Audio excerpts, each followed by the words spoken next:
صليله وارمي الحمل عليه. لو حسيت بالوحدة واتألمت بشدة، ربك صوته بينده، روح اتعرف بيه. يفرح لو تناديله، لو تقرا انجيله من قلبك صليله وارمي الحمل عليه. لو حسيت بالوحدة واتألمت بشدة، ربك صوته بينده، روح اتعرف بيه. في واحد بيحبك بيخبط على قلبك، خليه يملك عمرك وافتح قلبك ليه. كلمه تلقاه سمعك، حاسس بيك وبضعفك، هو الخالق ربك شايلك جوا عينيه. ربنا وعده أكيد لو يبقى لك زيد، يديك عمر جديد والشر هيمحيه. ليه تايه متغرب؟ ليه من حبه بتهرب؟ ليه من الدنيا بتشرب؟ شبعك موت فيه. ربنا وعده أكيد لو يبقى لك زيد، يديك عمر جديد والشر هيمحيه. ليه تايه متغرب؟ ليه من حبه بتهرب؟ ليه من الدنيا بتشرب؟ شبعك موجود فيه. في واحد بيحبك بيخبط على قلبك، خليه يملك عمرك وافتح قلبك ليه. كلمه تلقاه سمعك، حاسس بيك وبضعفك، هو الخالق ربك شايلك جوا عينيه.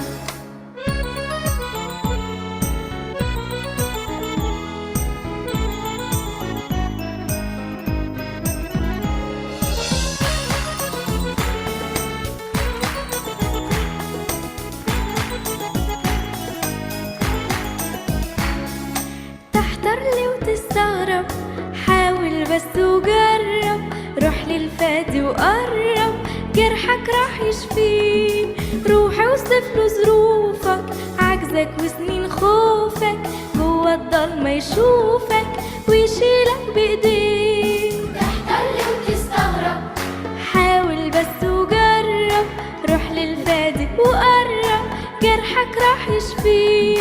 روح اوصف له ظروفك، عجزك وسنين خوفك، جوا الضلمة يشوفك ويشيلك بإيديه. في واحد بيحبك بيخبط على قلبك، خليه يملك عمرك وافتح قلبك ليه.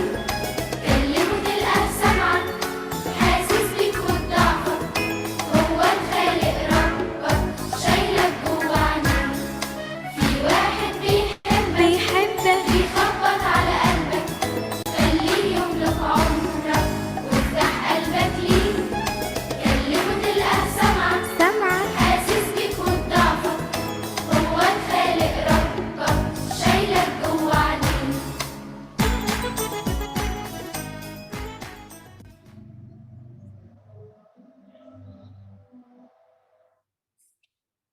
Baik, kalau tadi kita lihat, kita baca tadi, artinya kurang lebih saat engkau tidak nyaman atau sedang gundah gulana, ada Tuhan yang rindu untuk kita datang kepadanya. Kira-kira itu tadi isi kalau kita baca dari apa yang dinyanyikan tadi ya. Ini tibalah saatnya kita mendengarkan firman yang dia akan dibawakan oleh Pendeta Togar Simanjuntak yang berjudul "Tetapi karena engkau menyuruhnya." Tetapi karena engkau menyuruhnya ya.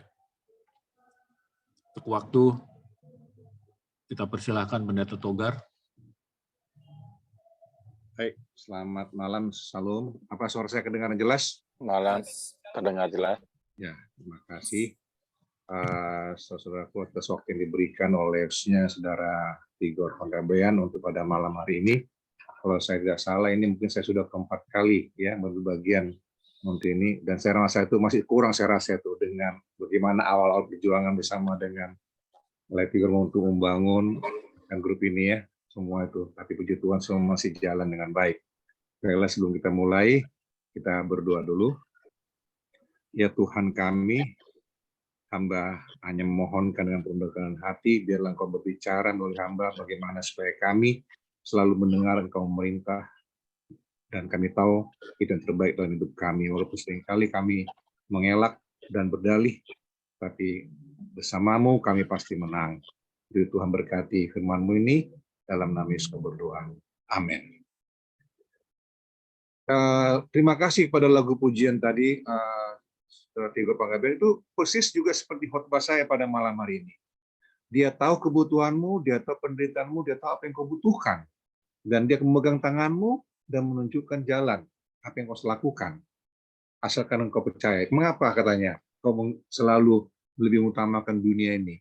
Percaya. Itu luar biasa lagu itu. Jadi kalau boleh nanti Tigor boleh kirim sama saya tuh, saya akan mungkin bisa baca dengar-dengar lagi. Kalau adik lagu itu bagus sekali itu syairnya tadi itu. Saya ikuti tadi. Ya. Luar biasa. Terima kasih. Nah, saudara, sebenarnya khotbah ini adalah khotbah dalam untuk minimal 2 jam. Tapi saya mencoba mengambil intisarinya untuk kurang lebih 15 menit ke depan. Ya, saya coba mengambil intisarinya agar kita boleh mengubah paradigma kehidupan kita supaya kita tahu bahwa dalam tugas kita sehari-hari jangan kita mengandalkan akan kemampuan kita, kehebatan kita, kepintaran kita. Nah, itu yang paling utama kita harus pikirkan. Boleh jadi saudaraku ahli di dalam di kantor sebagai mungkin ahli keuangan atau ahli perpajakan, ya, atau ahli teknologi atau apa saja. Nah, tiba di gereja, ya, keahlian itu sering kita masih bawa. Kita masih bawa itu ke dalam, dan akhirnya karena semua masing-masing punya keahlian khusus, bertemulah di majelis, masing-masing guna kemampuannya, dia terjadi tidak ada titik temu. Karena semuanya melihat kepada kemampuannya. Nah, saudara, ketika Yesus dalam perjalanan di danau Genesaret, ya, banyak orang mengunjungi dia belajar. Dia tahu, seperti lagu tadi, dia tahu apa kebutuhan, dia tahu siapa yang membutuhkan pertolongan. Nah, kenapa dia langsung berbicara kepada Simon saat itu? Padahal saat itu banyak nelayan-nelayan, dan semua saat itu bukan mendapatkan hasil yang baik. Ya, walaupun tidak terlalu jelek, tapi tidak sesuai harapan. Kenapa pada Simon? Dikatakan bertolak tempat yang dalam dan tebarkanlah jalan untuk menangkap ikan.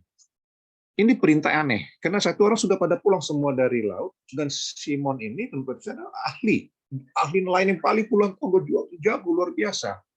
Dan dia tahu itu tukang kayu. Apa yang dia tahu masalah laut, masalah ikan. Nah, ini poin pertama, saudaraku. Sering di gereja itu, saudara kita semua, atau dimanapun kita berada, karena kita jago, pintar di kantor, ahli pimpinan segala macam, lalu sampai di gereja kita analisa semua pujian Tuhan itu, perintah Tuhan itu dengan analisa kita. Kan lihat jawaban dari Simon itu, Guru telah sepanjang malam kami bekerja keras dan kami tidak menangkap apa-apa. Artinya, kalau kita analisa ini, artinya apa sih tahu lo? Yesus, lo orang itu tukang kayu, melintah-melintah, tebarkan ke sana. Ini udah siang gini mau apa lagi kan? Kalau saudara lihat itu di Pangandaran, itu nelayan itu siang tuh jam-jam 6:30, jam 6 udah masuk ke darat semua, udah naik gitu kan. Karena udah jelas kan bisa dapat ikan lagi. Apa? Nah, tapi bukan itu kunci, saudara. Pengenalan kepada Yesus. Kalau saudara mengenal Yesus sesungguhnya, apa yang diperintahkannya langsung jawabannya begini.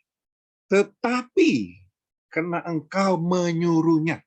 Nah, saya mencoba menganalisa katanya ini, saudaraku, itu bisa kena kepada kita semua. Ya, katanya itu memberikan satu afirmatif kata kalimat perintah yang tegas, mengikuti dan menuju kepada satu poin yang mana inti perintah itu apa? Itu ikuti, tebarkan tempat yang dalam itu sendiri. Lalu kedua itu fokusnya itu adalah kepada perintah Kristus dan laksanakan. No comment lagi. Walaupun dia secara manusia mengemukakan akan apa isinya. Wajar-wajar aja, saudaraku. Saudara kalau misalnya dapat tugas maupun majelis lebih aja, wajar-wajar saudara menyampaikan apa isi saudara. Tapi harus ditutup, diikuti dengan perintah Tuhan. Kalau karena engkau Tuhan memerintahkan, ya oke, saya lakukan. Serahkan. Itu aja kuncinya kalau kita mau sukses. Di kantor juga demikian. Kalau saudara misalnya mau sukses juga, Lakukan aja karena bos engkau sudah perintahkan. Arti dalam arti kata selama tidak bertentangan dengan prinsip kebenaran. Nah, saudaraku, apa maksudnya? Ya, karena engkau menyuruhnya. Nah, di sini saudaraku dikatakan bahwa Petrus dia menyadari bahwa dirinya walaupun ahli nelayan, ahli ikan, tetapi ada satu kuasa dilihat dari perintah Yesus. Kuasa yang membuat dia yakin dan percaya bahwa itu menunjukkan yang lebih baik dari apa yang dia pikirkan. Bagaimana mungkin engkau ini orang ahli tukang kayu, tahu apa kau masalah ikan, masalah nelayan, menyuruh saya. Dan itu sering saya hadapi di gereja, saudara. Saya artinya tanggal 1 Januari ini, tahun ini saya sudah pensiun. Puji Tuhan, saya di dalam pensiun itu dalam sukacita, ya, sukses dalam keadaan sehat, bahagia, dan kebetulan saat ini juga anak-anak saya semua sudah pada 4 semua sudah selesai kuliahnya, ya, dan puji Tuhan walaupun belum semua bekerja, tapi sudah ada yang cukup baik, menolong. Nah, artinya saya lihat begini, saya dalam melakukan itu setiap pekerjaan itu di gereja, sering itu anggota jemaat itu menentang. Hanya saya bilang, saya gini saudara, mari kita buka apa kata firman Tuhan, apa kata peraturan jemaat, apa kata firman Tuhan. Saya buka. Jika saudara masih menentang ini, tidak menerima ini, ya saya nggak bisa apa-apa. Silakan saudara bilang. Tapi dengan catatan, kalau sudah prinsip, tidak ada voting, saya bilang langsung. Harus iya, di atas iya, tidak di atas tidak. Tidak ada voting. Nah, harus tegas juga. Nah, itu kita perintahkan itu, tebarkan. Nah, saudaraku, dalam hal perintah Tuhan ini pada kita, Tuhan menghendaki kita ada 3 hal yang saudara lakukan. Yaitu dalam menghadapi untuk mendapatkan sesuatu yang lebih baik, yang sesuai dengan kebutuhan kita. Ingat, Petrus membutuhkan ikan saat itu dengan teman-temannya, ya, dengan teman-temannya. Zakheus, Yohanes, Yakobus dan Yohanes, dia buktikan. Kalau mau mendapatkan sesuatu sesuai kebutuhan kita katanya harus bekerja. Bekerja dulu. Bukan ujuk-ujuknya, simsalabim orang langsung ada. Bukan. Bekerja. Bekerja dengan ikuti aturan, apa yang Tuhan katakan. Itu pertama sekali. Ya. Lalu kedua, Tuhan tidak pernah memberikan perintah di luar kemampuan kita. Yang saudaraku, tidak pernah dia memberikan perintah itu sesuai kemampuan kita. Bukan pengalaman, jangan lupa ya, bukan pengalaman. Pengalaman itu bisa kita dapatkan saat kita melakukan kerja itu, tapi perintah sesuai kemampuan kita. Tuhan bisa lihat, oh ini kemampuan masing-masing. Nah, dia tahu Simon Petrus itu tinggal tebarkan jalan. Lalu kemudian, dan Tuhan juga tidak memberikan berkat itu begitu saja pada kita, ya, yang di mana Tuhan sudah siapkan, tapi kita harus bekerja, harus menggapai itu, melakukan perintah Tuhan. Lalu ketiga, Tuhan telah memberikan kita berkat-berkat ya kepada kita, maka berkat-berkat tersebut penuhilah kewajiban kita dalam kehidupan kita itu dan berbagi kepada orang yang membutuhkan.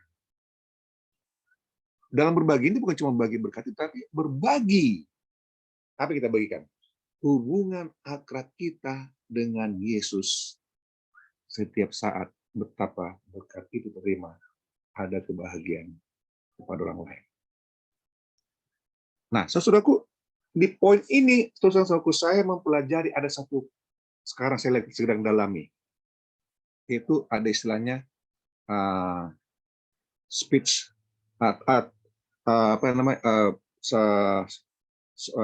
talks, self-talk sama self-thinking. Nah, ini saya belum kurang sih, tapi saya katakan sini, sering kita berpikir, berkata dan berpikir hal-hal sesuatu yang kita rasakan, ini kemampuan saya, atau ini tidak baik. Contohnya, kenapa ya saya sudah bekerja sekian seperti ini katakan, sudah sekian malam kami bekerja tidak dapat ikan. Kenapa ya? Padahal kami ahli ikan. Kenapa? Nah, dia berpikir Malaysia sesuai dengan apa negative thinking dalam dirinya. Gitu ya. Dia self thinking. Lalu keluar ucapan itu, guru, ya. Setelah sepanjang malam kami bekerja keras, tapi kami tidak mendapatkan apa-apa. Ini suatu analisa negatif dalam dirinya. Nah, jika saudara mau melakukan perintah Yesus, jangan lakukan self-talk atau self-thinking negatif dalam diri saudara. Nah, masih ingat itu slogannya Presiden Barack Obama? Masih ingat tuh apa lo slogannya dia, makanya dia terpilih sampai Presiden Amerika 2 kali? Yes, we can. Atau yes, I can. Saya sanggup, kita dapat. Itu slogan luar biasa itu. Dan itulah Yesus mau dari kita. Sehingga ketika Yesus sudah pada itu mereka mendapatkan hasil, Petrus tersungkur. Dikatakan, Tuhan, pergilah. Artinya apa? Sebenarnya Petrus bukan menyuruh pergi, tapi kata Tuhan, kasihani aku yang berdosa ini. Aku sudah melakukan kesalahan. Kasihani aku. Artinya, cabutlah semua dosa-dosaku Tuhan. Cabut semua kesombonganku ini. Terimalah aku Tuhan. Aku tidak berdaya Tuhan. Tidak berdaya. Lalu setelah berkat-berkat badani Tuhan berikan, ada perintah yang lebih kuat lagi, yaitu di ayat yang ke-10 tadi, bagian terakhir. Jangan takut, mulai dari sekarang engkau akan menjala manusia. Inilah perintah yang sudah diberikan. Nah, saudara, dalam menganalisa kehidupan ini, ya, sering kita merasakan, saya lebih tahu dari apa yang engkau katakan. Hai pendeta, hai pimpinan, saya lebih tahu. Dan memang betul, mereka lebih tahu. Saya tahu itu. Mereka lebih cepat membuka data-data dari luar negeri, semua lebih lengkap, mereka semua banyak fasilitasnya semua baik di kantor. Saya akui. Saya bilang mereka, saya akui, saudara lebih tahu, lebih hebat, lebih pintar. Lalu saya bilang gini, tapi baca dulu Lukas pasal 5. Apa kata Yesus? Tebarkan saya jala itu, lakukan saja. Walaupun engkau lebih tahu, lebih hebat dari kami nih para pendeta pun petua yang lain-lain itu, tapi jangan lupa, itu semua nonsen, tidak ada artinya. Ya, tapi karena engkau menyuruhnya, itu suatu perintah. Tuhan, karena engkau menyuruh, saya siap. Saya percaya Saudara Tigor makanya masih bertahan mengurus grup ini karena dia merasakan Tuhan karena engkau menyuruhnya. Termasuk ya teman-teman di sini seperti Ucok Pak ya, Saudara Pak Amar, ya, yang alih-alih semua teknologi gitu, Saudara Tommy Ponto, sudah kenal lama semua, dijago-jago semua. Nah, sehingga pada waktu kadang-kadang orang mau undang saya bicara masalah teknologi, saya bilang janganlah. Lebih bagus saya kasih yang ahlinya semua. Tapi kalau masalah rumah tangga, oke, saya siap, saya bilang. Karena itulah bidang saya dari dulu, masalah rumah tangga, masalah orang kenapa bisa cerai, apa oke. Tapi kalau untuk Islam jangan. Kita harus mengetahui. Nah, jadi saudaraku, tanamkan di hati kita. Kalau Tuhan sedang merintahkan, jangan beranalisa-analisa macam-macam dalam diri kita. Jangan, nggak ada gunanya. Kalau kita sudah gitu, nggak ada gunanya. Karena langsung Tuhan katakan, engkau akan memberikan penjala. Jadi Tuhan berikan perintah itu setelah Tuhan persiapkan dalam hidup kita. Ya, bukan kita sendiri, tapi Tuhan mempersiapkan kita. Kita tinggal datang kepada Dia, bekerja, ya, bekerja dan bekerja. Itu aja tugas kita. Nah, saudara, dalam hal diperintahkan pergi ke tempat yang lebih dalam, ini mengartikan, ya, engkau tidak mengetahui sesuatu di mana engkau akan pergi, tetapi engkau pergilah ke sana. Sama seperti Abraham diperintahkan untuk pergilah ke suatu tempat. Dia nggak tahu kemana, tapi dia tahu kalau Tuhan sudah perintahkan, lakukan. Dia lakukan. Nah, saudara,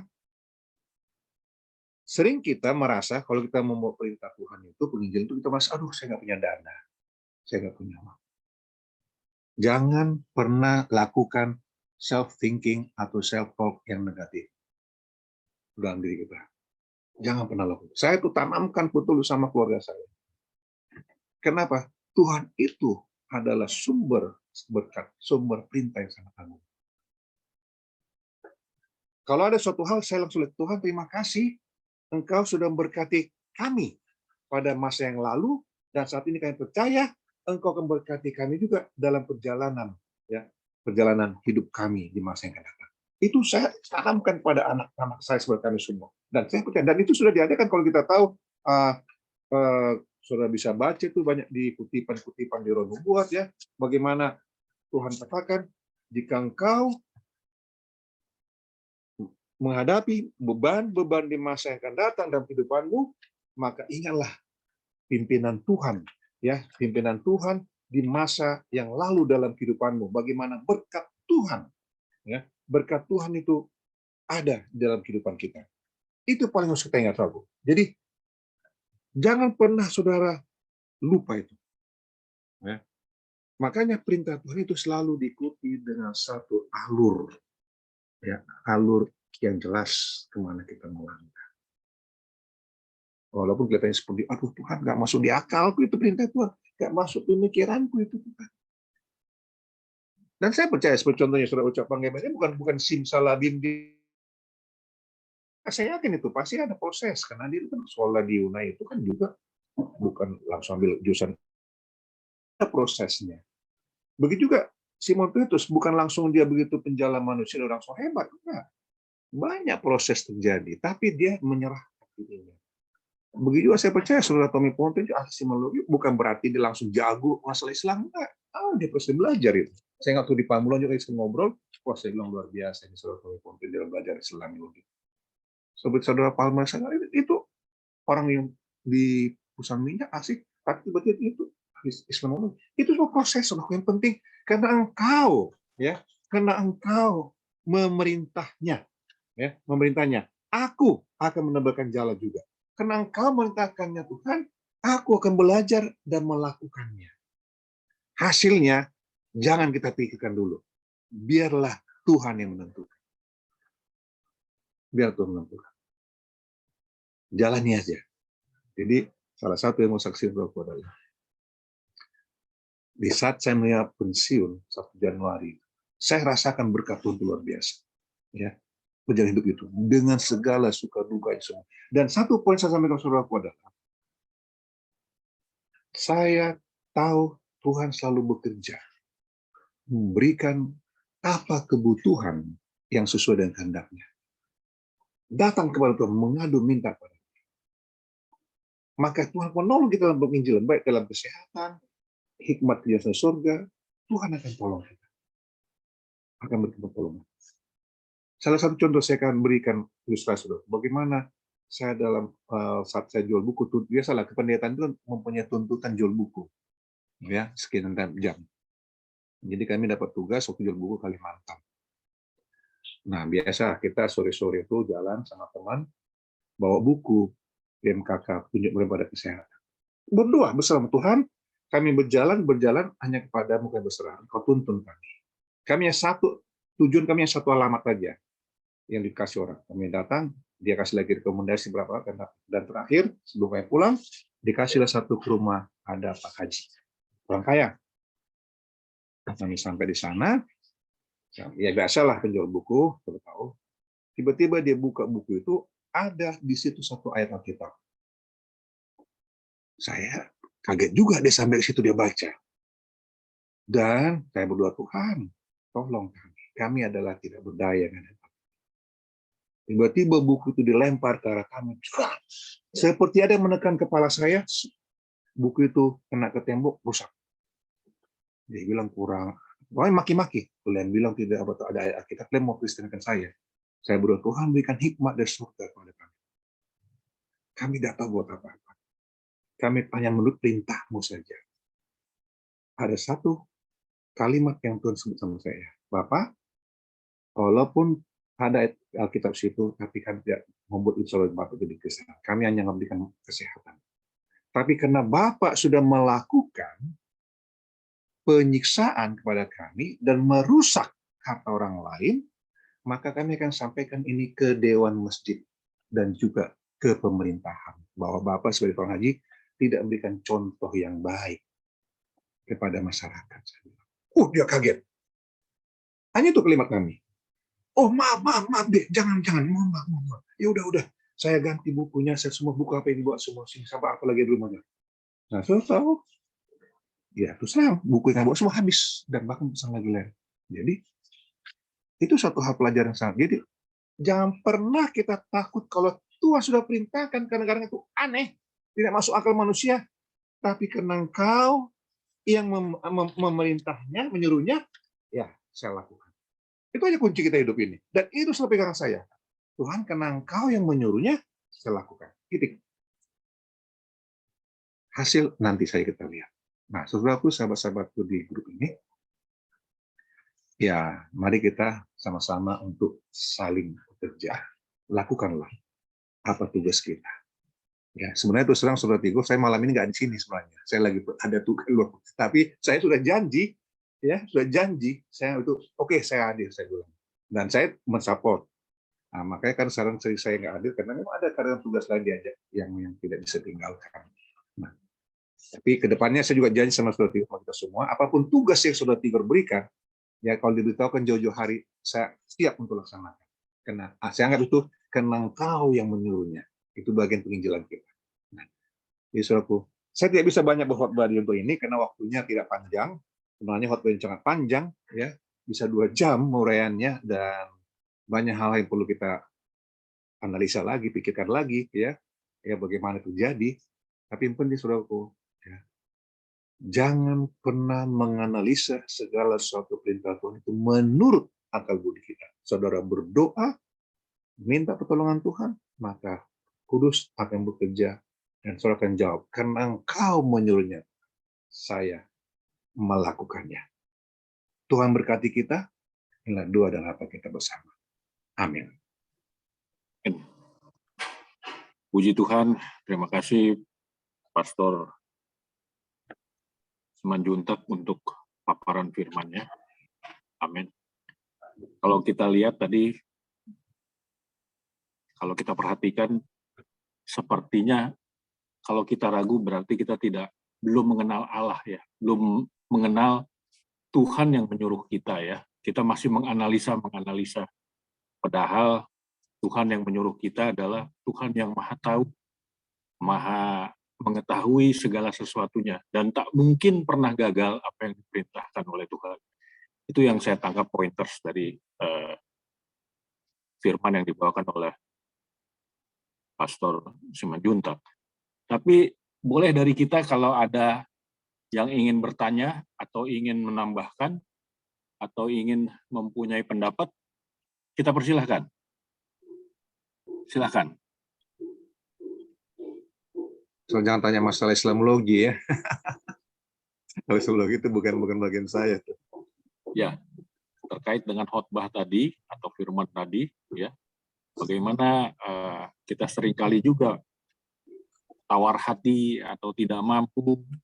Beda ya, tawar hati atau dengan rendah hati, ya, beda ya. Kalau rendah hati itu ya humble, tapi kalau tawar hati itu kurang pede kayaknya. Kira-kira gitu ya. Silakan Bapak Ibu yang ingin menambahkan atau ingin bertanya. Saya lihat raise hand dari Brother Tommy Ponto. Silakan Brother Tommy. Terima kasih. Saya bukan mau menambahkan atau bertanya, tapi mau merespons atas penyampaian Pendeta Togar.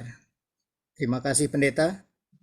Kata-kata karena Engkau yang menyuruhnya itu sangat menyentuh hati saya. Karena terus terang di dalam perjalanan hidup saya banyak yang terlambat saya lakukan. Dulu saya mempunyai kesempatan sewaktu bekerja berada di lingkungan saudara-saudara atau kawan-kawan muslim. Tidak ada sedikit pun saya lakukan untuk menjangkau mereka. Saya bergaul dan mereka senang kehadiran saya. Tapi sayang pekabaran tidak masuk sedikit juga. Jadi saya menyadari kekurangan saya waktu itu. Baru belakangan ini sesudah saya tidak bekerja di sana lagi, kok terpikir dan diingatkan lagi sama pendeta, karena Engkau menyuruhnya. Wow, ini kan bukan Tuhan yang katakan, jadikanlah seluruh bangsa muridku, yang dekat saja kita nggak sentuh-sentuh. Nah, inilah keterlambatan saya. Dan tadi Pendeta Togar selalu katakan, saya ahli Islamologi, tidak juga sih. Saya termasuk yang tidak tahu apa-apa, cuma karena tergugah oleh kata-kata jadikan seluruh bangsa muridku, ataupun karena Engkau menyuruhnya, saya memaksakan diri untuk berbuat sesuatu. Semoga Tuhan melalui Roh-Nya menolong saya di dalam segala kekurangan. Terima kasih Pendeta atas mengingatkan kembali posisi kita, karena Tuhan sudah menyuruh kita. Terima kasih Pendeta.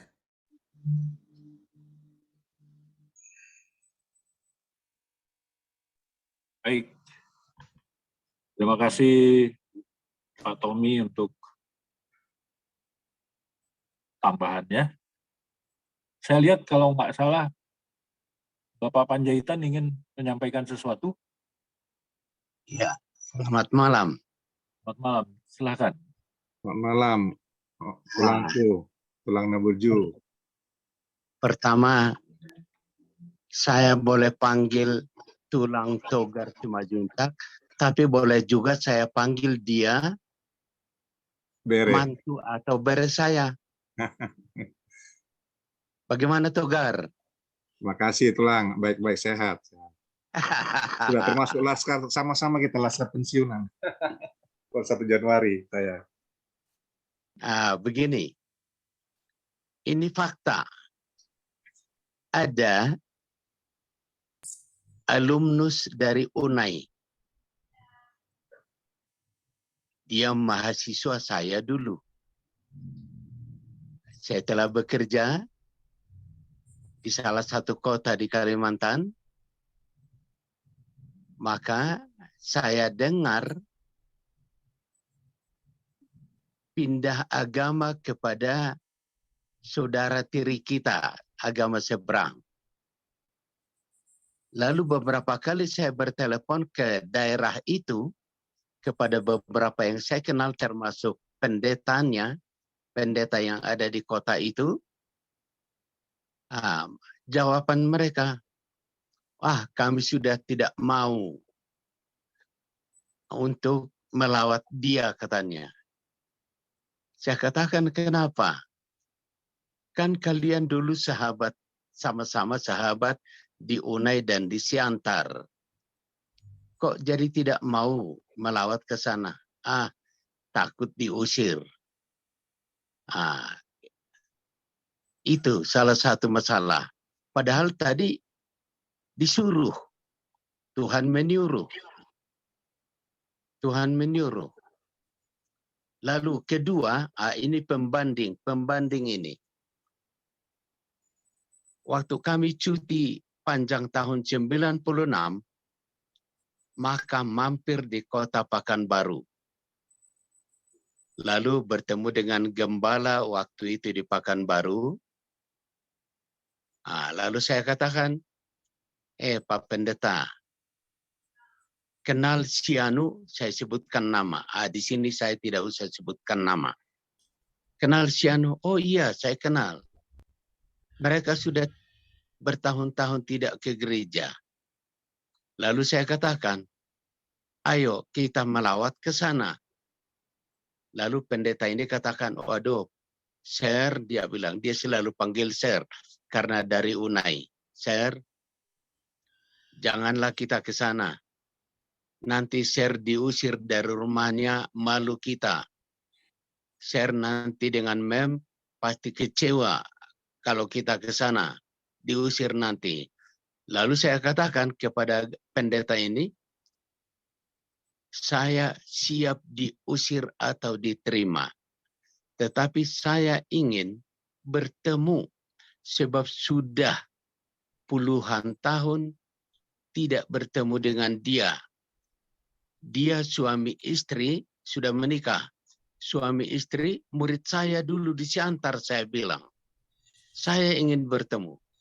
Walaupun pendeta katakan sudah beberapa tahun tidak mau ke gereja dan takut diusir, tolong antarkan saya ke rumahnya, saya bilang. Akhirnya dia mau mengantarkan kami ke rumahnya. Dan ternyata bukan diusir. Waktu itu hari Sabat itu. Jadi saya ajak melawat pulang gereja di gereja Pekanbaru Kota. Lalu waktu itu suaminya yang kami kunjungi bekerja di kantor hari Sabat. Lalu istrinya yang di rumah. Lalu begitu kami datang diterima di rumahnya, istrinya langsung telepon suaminya ke kantor. Lalu suaminya katakan, jangan izinkan bapak dan ibu itu pulang dari rumah harus makan dulu. Begitu. Lalu saya bilang sama pendeta yang bersama kami, lihat pendeta, kita diusir atau disuruh makan dulu, saya bilang.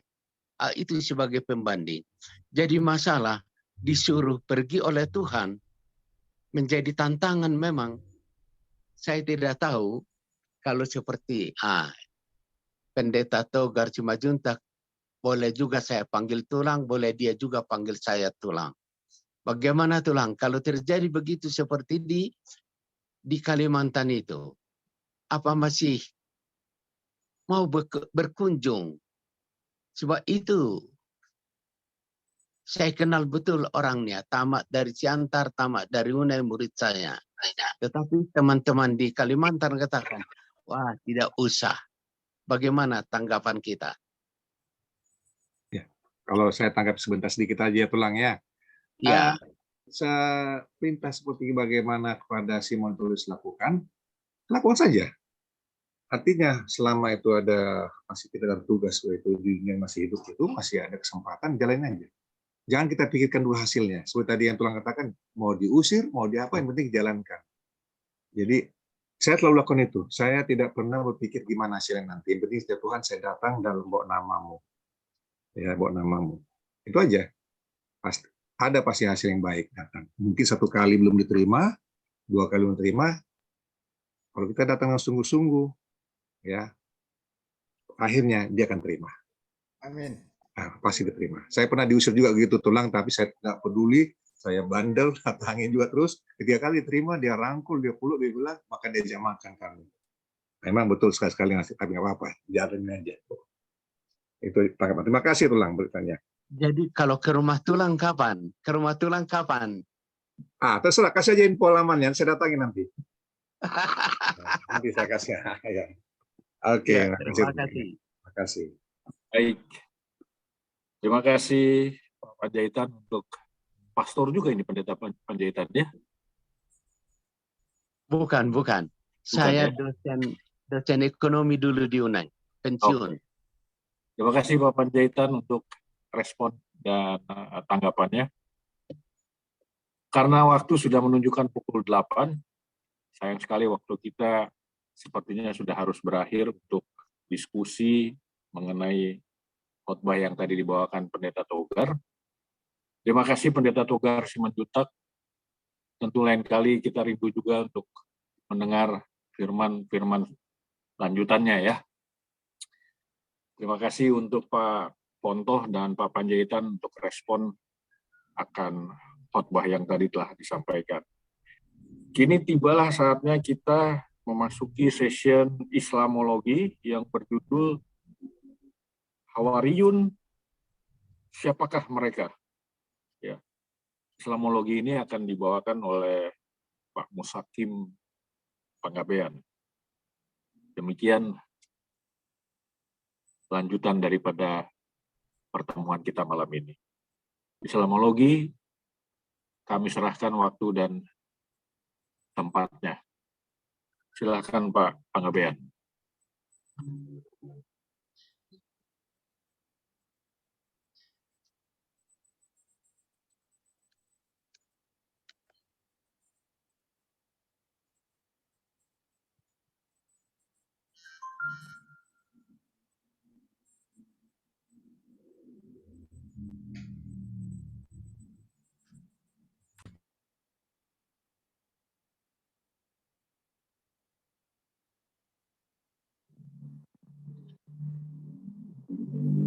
Belum di-unmute lah ya.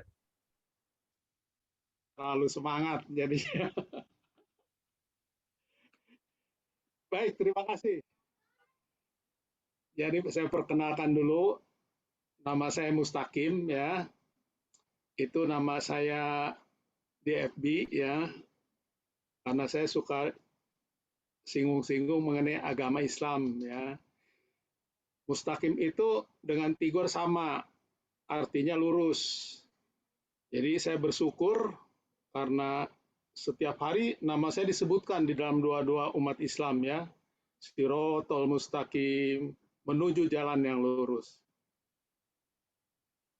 Pada kesempatan ini saya akan berbagi bukan karena pintar ya, tapi karena saya belajar dan sambil latihan.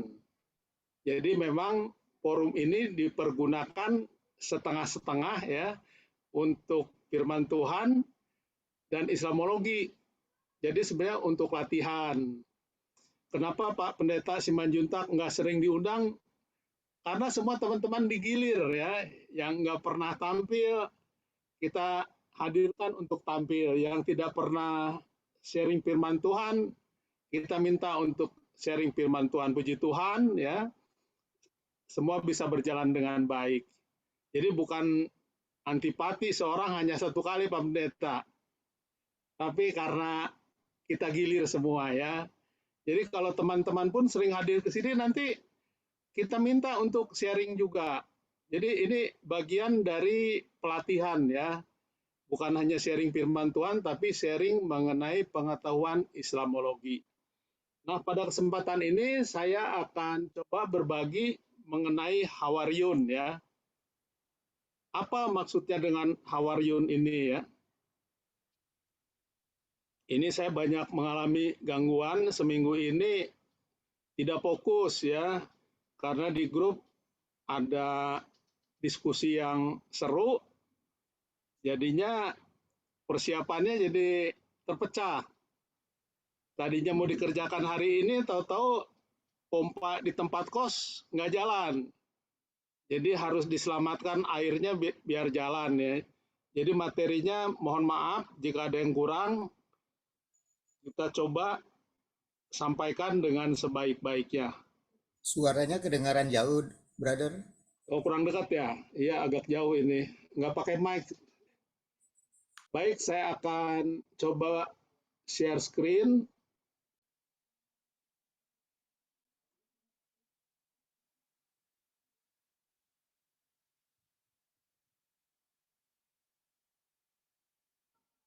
Saya atur dulu posisinya biar enak, karena susah melihatnya nih.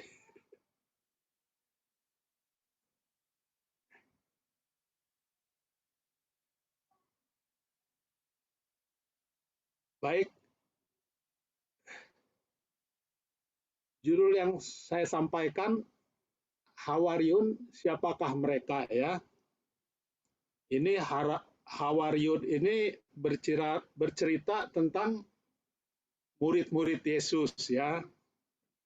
Coba kita pelajari dari definisi katanya ya. Al-Hawariyun adalah kata jamak dari Hawari, yaitu pengikut setia Nabi Isa. Mereka mendampingi Nabi Isa berdakwah menegakkan risalah Allah di muka bumi. Dalam Al-Quran disebut mereka sebagai Asharu Allah, yaitu para penolong risalah Allah. Dapat dikatakan juga sebagai penginjil ya. Jadi penyebar Injil kebenaran yang disampaikan oleh Nabi Isa. Seperti kita ketahui, Hawariun itu ada 12 ya, 12 murid Isa. Nanti kita pelajari siapa saja mereka ya, dari versi saudara sepupu ya. Yang pertama adalah Andrea bin Yunus, ini murid Nabi Yahya. Kalau di Alkitab disebut Andreas. Kemudian ada Simon Al-Kaifa bin Yunus. Ini nelayan di Baitus Saida atau di Bethsaida yang bernomisili di negeri Al-Jaliliyah, daerah Libanon sekarang. Ini bisa juga ini Galilea nih. Ia adalah saudara Andrea bin Yunus, jadi saudara Andreas. Nabi Isa menjulukinya sebagai Al-Kaifa yang berarti batu ya. Ini si Petrus. Simon memiliki murid bernama Markus, yaitu tokoh yang berkontribusi dalam melakukan perawian atau periwayatan seluruh kehidupan Nabi Isa. Hawariun berikutnya Yakub bin Jabida.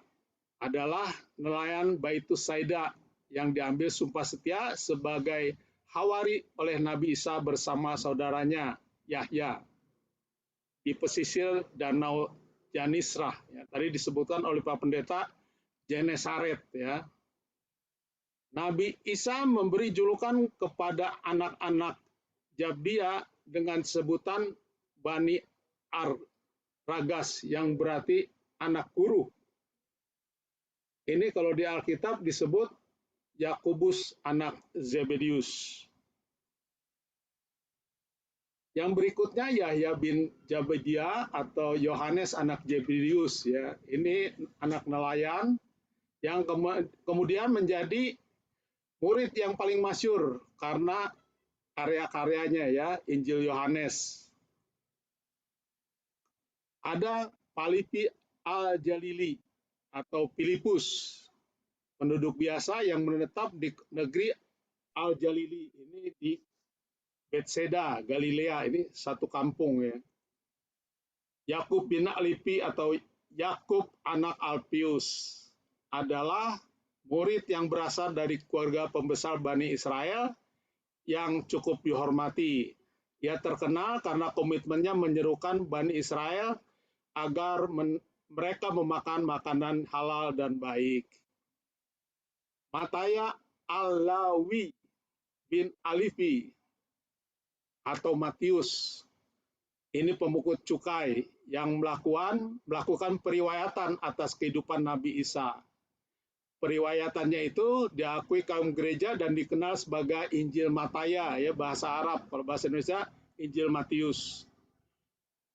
Yusuf ibnu Nabas al-Hawari di Alkitab dikenal sebagai Barnabas. Nah, di Islam ini dianggap sebagai murid langsung, ya.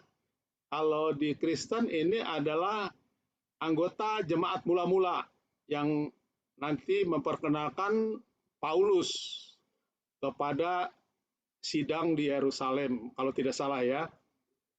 Beliau adalah seorang kaya raya yang dermawan, berasal Bani Israel suku Lawi atau suku Lewi, ya. Ibnu Nabas juga meriwayatkan kehidupan Nabi Isa yang dikenal dengan Injil Barnabas, ya. Yang ini kita tolak, ya, sebagai Injil apokrif atau Injil palsu.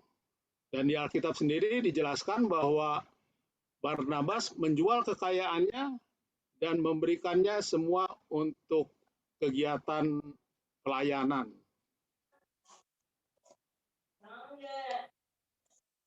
Berikutnya Samuel Kanani atau Simon orang Zelot, ya, ini pejuang yang militan, ya, yang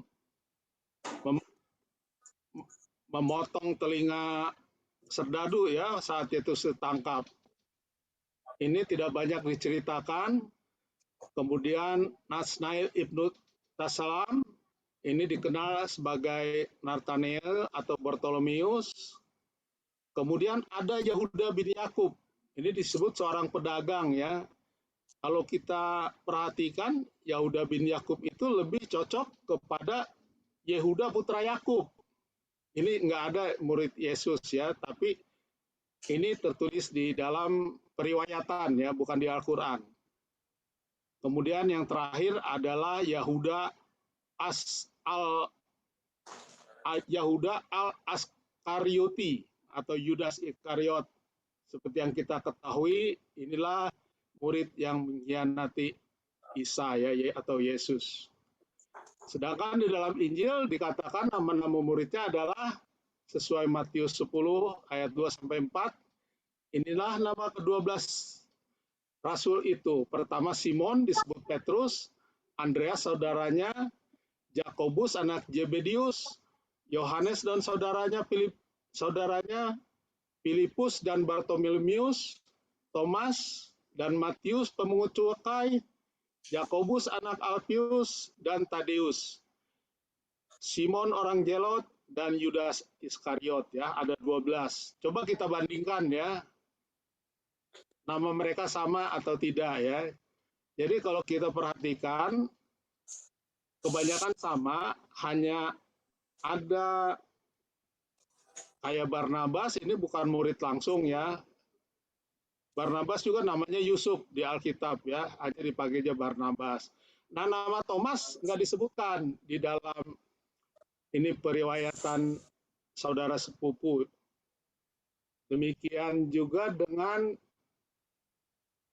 Yahuda bin Yakub ya. Yahuda bin Yakub mungkin maksudnya ini Yudas Tadius. Karena Tadius itu disebut Yudas juga. Jadi inilah perbedaan dari Hawariun atau murid-murid Isa yang mula-mula ya. Jadi kalau ada bilang bahwa Isa yang diceritakan di dalam Al-Quran dengan Isa yang diceritakan dengan Alkitab adalah oknum yang berbeda, sebenarnya kurang tepat ya. Oknumnya sama, tetapi periwayatannya berbeda, kisahnya berbeda. Nah, ini karena kenapa? Ya itulah yang kita perlu pelajari ya. Karena ada beberapa kisah itu diambil dari Injil apokrif. Kita beruntung di era komputer atau internet ini kita dengan mudah mengetahui ada Injil apokrif ya. Apokrifa atau Injil yang disembunyikan atau dilarang. Disembunyikan bukan berarti diumpat ya, tapi tidak boleh dipergunakan. Dan Injil itu ada disimpan di library gereja-gereja Katolik ya. Dan sudah banyak yang diterjemahkan beredar di pasaran. Jadi kita bersyukur bahwa Injil-Injil itu ada ya dan tidak dibakar. Oke.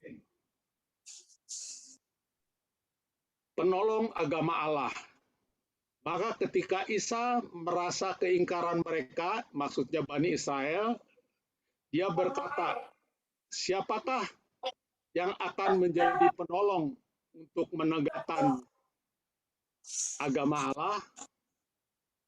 Para Hawariun atau sahabat setianya atau muridnya menjawab, kamilah penolong agama Allah. Kami beriman kepada Allah dan saksikanlah bahwa kami adalah orang-orang Muslim. Ini di Ali Imran 53 ya. Jadi maksud orang Muslim ini artinya orang-orang beriman, orang-orang yang berserah kepada Allah. Islam itu artinya berserah dan patuh kepada Allah. Orang yang berserah dan patuh kepada Allah disebutnya Muslim. Jadi kita yang patuh dan berserah kepada Allah, kita dapat dikatakan seorang Muslim. Jadi kalau orang Arab Kristen itu mengaku dirinya Muslim. Tapi kalau di sini seakan-akan itu trademark orang saudara sepupu ya. Tapi kalau di Arab itu Muslim itu adalah Kristen juga Muslim. Baik, kita lanjutkan. Kaum Hawariun adalah pengikut setia Nabi Isa, yakni orang-orang yang akan menolongmu dalam menyampaikan apa yang diutus untuk Isa. Dan mereka yang selalu mendukung Nabi Isa dalam hal tersebut. Karena itulah, maka Nabi Isa mengutus mereka budak menyeru manusia di negeri Syam dan di kalangan orang Bani Israel dan orang-orang Yunani. Ini sumbernya dari Darul Tauhid. Jadi kalau dibilang Yesus itu hanya untuk Israel, sebenarnya dari pihak saudara sepupu sendiri mengakui bahwa Yesus itu untuk disebarkan kepada seluruh ya. Ini dari statementnya ya, negeri Syam dan Yunani ya. Jadi bukan orang-orang Israel saja. Apa janji Allah kepada Hawariun atau para pengikutnya? Dikatakan dalam Al-Imran 55, ingatlah tak kala Allah berfirman, hai Isa, sesungguhnya aku akan mewafatkanmu dan mengangkatmu kepadaku dan akan mensucikan engkau dari orang-orang yang kafir dan menjadikan orang-orang yang mengikutimu di atas mereka yang kafir hingga hari kiamat. Jadi para pengikut Isa itu akan menjadi orang mulia. Ini hingga hari kiamat. Berarti semenjak masa Isa sampai sekarang, sampai kiamat nanti. para pengikut Isa adalah orang-orang di atas orang kafir. Jadi dianggap orang-orang yang mulia.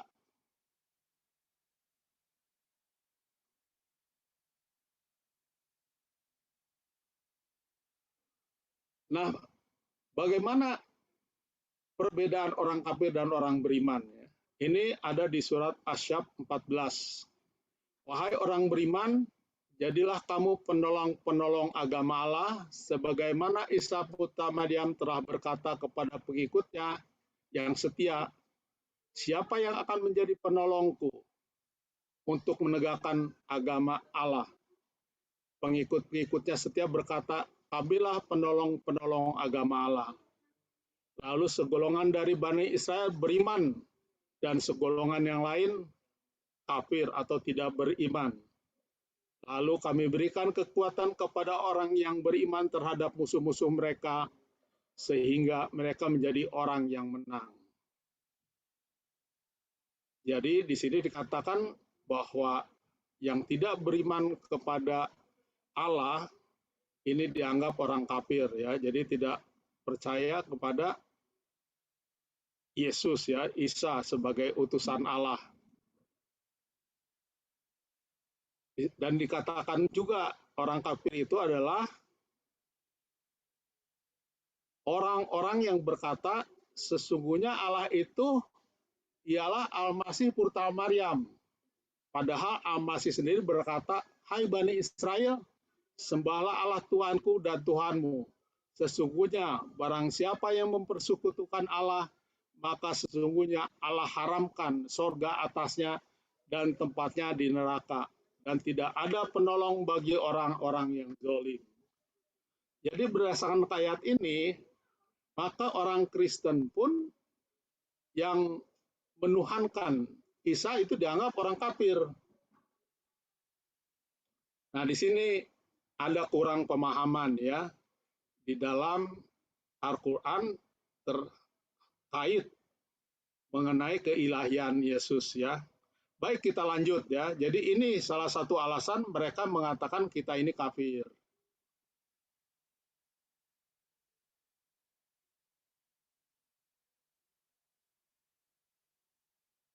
Ini juga dikatakan, ya, Al-Maidah 73, kafirlah orang yang mengatakan bahwa Allah salah seorang dari yang tiga. Padahal sekali tidak ada Tuhan selain Tuhan yang Esa. Jika mereka tidak berhenti dari apa yang mereka katakan itu, pasti orang-orang yang kafir di antara mereka akan ditimpa siksaan yang pedih. Jadi di sini dikatakan, kafirlah orang-orang yang mengatakan Allah salah seorang dari yang tiga. Jadi ini sebenarnya berbeda dengan konsep Trinitas, ya. Kalau Trinitas adalah satu, tiga di dalam keesaan, ya. Kalau ini salah satu. Jadi ini lebih kepada, lupa saya istilahnya, ya. Jadi mengatakan Allah salah seorang dari tiga, ya. Karena pada masa itu ada aliran sekte Marianis, di mana Trinitas mereka adalah Maryam, Isa, dan Allah. Jadi sebagian para ahli mengatakan bahwa ini adalah menyerang sekte Marianis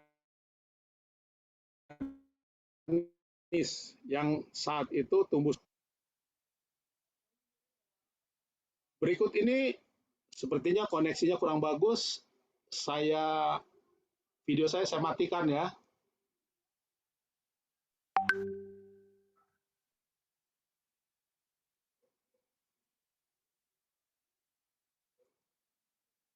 Pandangan atas Trinitarian, ya, ini pandangan saudara sepupu. Berdasarkan ayat-ayat di dalam Al-Quran, dikatakan Allah yang akan mewafatkan Isa. Setiap yang diwafatkan oleh Tuhan pasti bukan Tuhan, karena Isa dimatikan oleh Tuhan. Maka Isa bukan Tuhan. Jika Isa itu Tuhan, mustahil ada Tuhan yang mematikan Tuhan sendiri. Jadi pemahaman mereka berbeda, ya, antara keilahian dan kemanusiaan. Dan mereka sendiri tidak membaca mengenai nubuatan. Jadi mereka hanya menggunakan ayat-ayat yang ada di dalam Quran pada masa itu. Isa diangkat oleh Allah. Artinya setiap yang diangkat oleh Tuhan pasti bukan Tuhan. Karena Isa diangkat oleh Tuhan, maka Isa bukan Tuhan. Jadi ini alasan mengatakan Isa itu bukan unsur ilahi ya. Isa disucikan Allah dari orang-orang kafir. Setiap orang yang disucikan oleh Tuhan pasti bukan Tuhan. Isa disucikan Tuhan berarti Isa bukan Tuhan. Kemudian dikatakan pengikut Isa di atas orang kafir pada hari kiamat. Nah, pengertian mereka ini, setiap pengikut yang setia terhadap Isa pasti lebih tinggi derajatnya dibandingkan orang kafir. Apakah umat Kristen termasuk golongan yang setia kepada Nabi Isa? Dalam pengertian ini, dengan adanya konsep Trinitarian itu atau mentuhankan Isa, maka Kristen itu dapat digolongkan adalah orang kafir. Jadi, menurut pemahaman mereka, ada Kristen yang tidak menuhankan Isa ya, seperti Saksi Yehova dan ada beberapa sekte lainnya. Jadi itulah orang-orang atau para murid Yesus yang tidak kafir. Jadi ini yang akan disucikan hingga hari kiamat, itu pandangan mereka ya. Baik, kita lihat selanjutnya. Nah, ini dikatakan ya, sesungguhnya orang yang mempersekutukan dengan Allah, maka pasti Allah mengharamkan surga kepadanya. Dan tempatnya ialah neraka, tidaklah ada bagi orang yang zalim itu seorang penolong pun. Jadi bagi saudara sepupu adalah dosa yang tidak dapat diampuni ya, mempersekutukan Allah dengan unsur-unsur lain ya, dengan Roh Kudus, dengan manusia Yesus ya. Jadi bagi mereka ini adalah musyrik ya, mempersekutukan Allah dengan manusia. Jadi dosa yang tidak dapat diampuni. Ini di Al-Madiyah 72 ya. Nah, kita kembali kepada teknik ilmu tafsir ya. Di dalam Kristen dan Islam juga memahami ilmu tafsir ya. Tafsir yang benar adalah tafsir Al-Quran dengan Al-Quran sendiri. Ini metode ilmu tafsir dari Ibnu Katsir ya. Ini yang dipergunakan standar oleh umat Muslim ya. Jadi tafsir yang benar adalah tafsir Al-Quran dengan Al-Quran, sama dengan Alkitab juga. Jadi kita menafsirkan ayat Alkitab itu harus dengan Alkitab.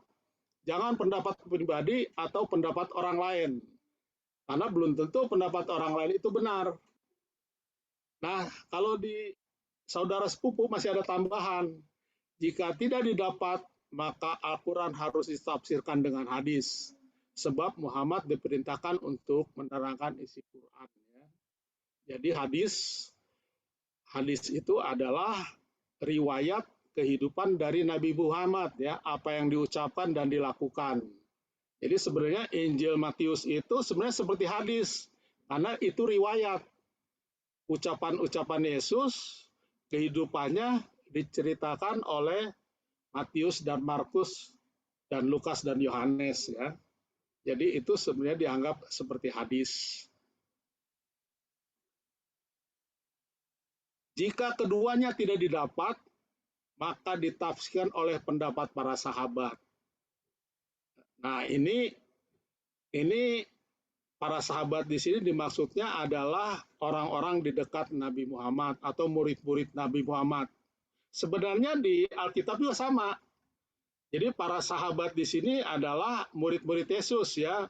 Misalkan Yohanes, Markus, Paulus. Jadi apa yang diucapkan mereka itu bisa mendukung ayat-ayat yang ada di Alkitab lainnya. Jika ketiganya juga tidak didapat, maka pendapat dari para tabi'in, pengikut, ya dapat diambil.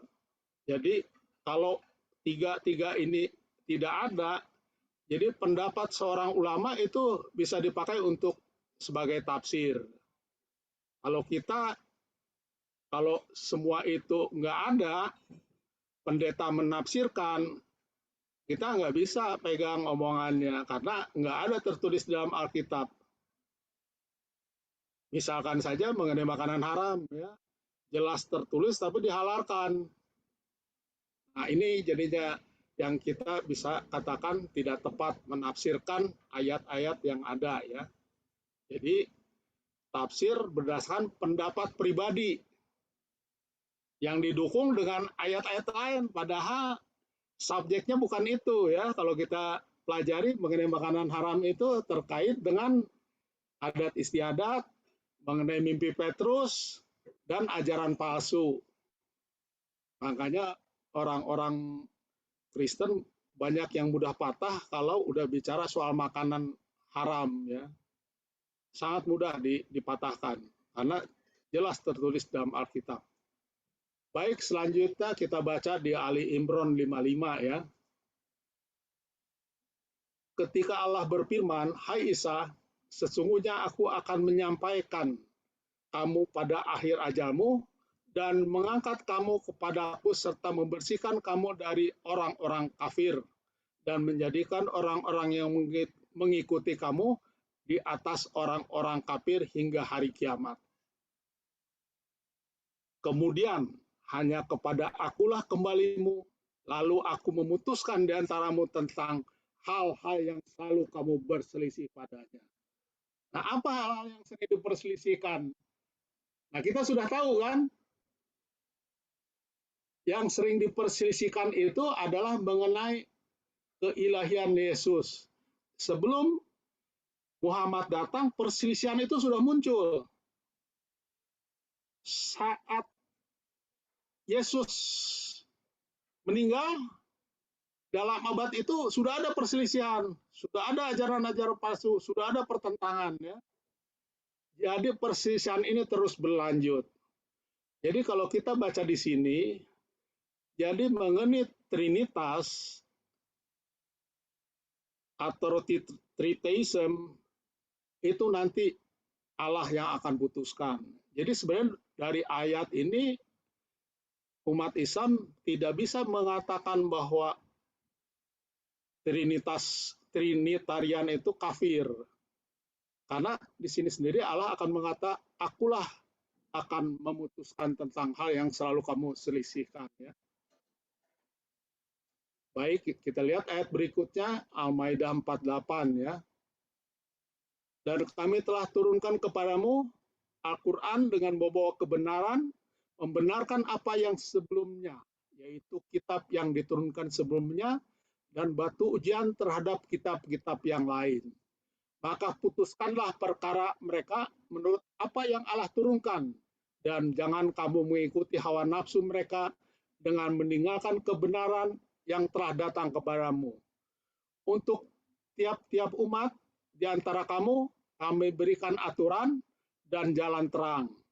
Sekiranya Allah menghendaki, niscaya kamu dijadikan satu umat saja. Tetapi Allah hendak menguji kamu terhadap pemberiannya kepadamu, maka berlomba-lombalah berbuat kebajikan. Di sini dikatakan lagi, hanya kepada Allah lah kembali kamu semuanya lalu. Diberitahukannya kepadamu apa yang telah kamu perselisihkan itu. Jadi ini masih Allah rahasiakan yang sering diperselisihkan itu. Kita nggak tahu kenapa maksud Allah, kenapa dirahasiakan, ya, di dalam Al-Quran. Kita beruntung sebagai orang Kristen karena kita memiliki nubuatan, ya. Jadi kita belajar dari kitab-kitab yang lalu. Jadi kita memahami bahwa syariat dari Taurat itu melambangkan dari kedatangan bayang-bayang, bukan bayang, kedatangan Yesus, ya, atau bayang-bayang Yesus. Tetapi bagi umat Muslim, hal itu masih menjadi syariat, ya. Kurban masih dijalankan. Jadi mereka hanya memahami sebagai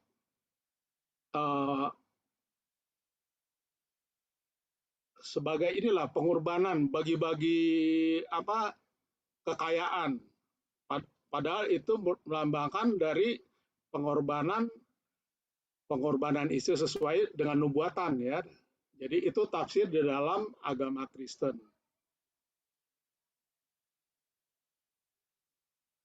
Kalau kita baca di dalam Matius 28, 19-20, inilah amanat agung ya, kata-kata yang sering didengungkan. Karena itu, pergilah, jadikanlah semua bangsa muridku, dan baptislah mereka dengan nama Bapa, Anak, dan Roh Kudus. Dan ajarlah mereka melakukan segala sesuatu yang telah kuperintahkan kepadamu, dan ketahuilah, aku menyertai kamu senantiasa sampai akhir zaman. Jadi jelas di sini kita ini adalah murid-murid Yesus ya. Jadi hawariun. Mengenai Trinitarian yang dianggap kafir oleh saudara sepupu. Jadi 2 ayat tadi sudah bisa membantah ya. Jadi kita bisa sampaikan hal itu belum diputuskan oleh Allah. Karena maksudnya kafir itu kepada Trinitas yang lain, di mana Maryam ada di dalamnya. Dan selain itu, selain aliran Trinitas itu, pada masa itu di Arab pun menyekutukan Allah dengan berhala. Jadi ada 3 berhala yang kuat. Jadi dan mereka menyembah Allah juga. Jadi sebelum Isa datang, di dalam Ka'bah itu mereka menyembah Allah dan juga menyembah berhala. Itulah yang disebut musyrik dalam Al-Quran. Tetapi itu dipakai juga untuk menyerang orang Kristen. Tapi kita beruntung, kita dapat ayat-ayat Quran yang menyatakan bahwa hal tersebut belum diputuskan oleh Allah ya. Jadi orang Kristen yang meyakini Yesus sebagai Tuhan sesuai dengan apa yang tertulis di Alkitab tidak disalahkan oleh Islam ya, berdasarkan 2 ayat tersebut ya, belum diputuskan oleh Allah.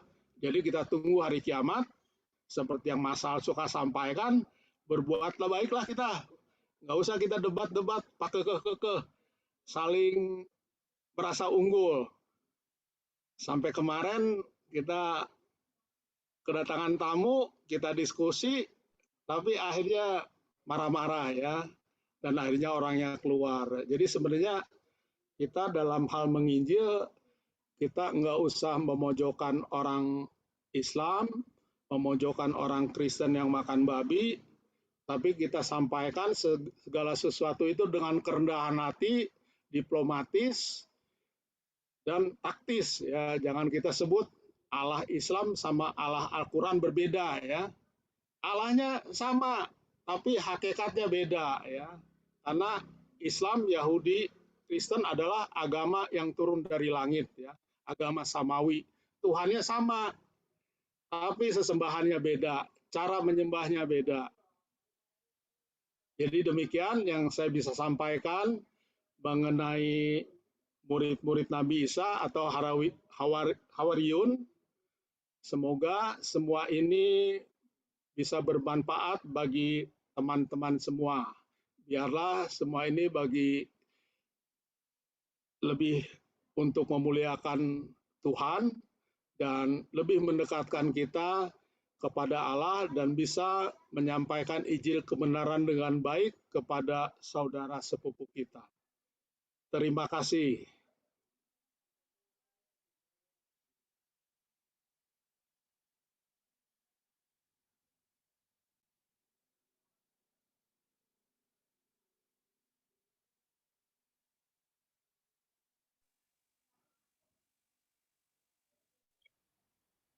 Terima kasih Bapak Mustaqim Panggabean. Mungkin ada respon atau ada pertanyaan. Saya lihat di chat ada beberapa pertanyaan.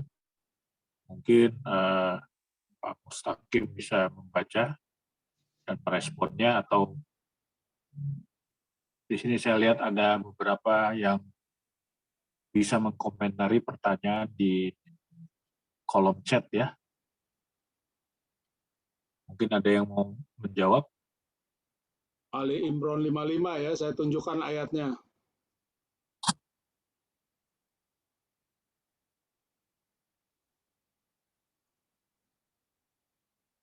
Ya, pertanyaannya saya coba baca. Yang pertama adalah yang menjadi pertanyaan, apakah Nabi Isa sama dengan Yesus? Lalu yang kedua, dengan statement ketika Allah berfirman, "Hai Isa" di Al-Imran 55, ini menguatkan mereka orang Islam bahwa Isa itu manusia biasa, karena tidak mungkin Allah berfirman kepada Allah. Pak Mustaqim mungkin bisa jawab, atau Pak Palmer atau Pak Ucok mungkin, silakan Pak.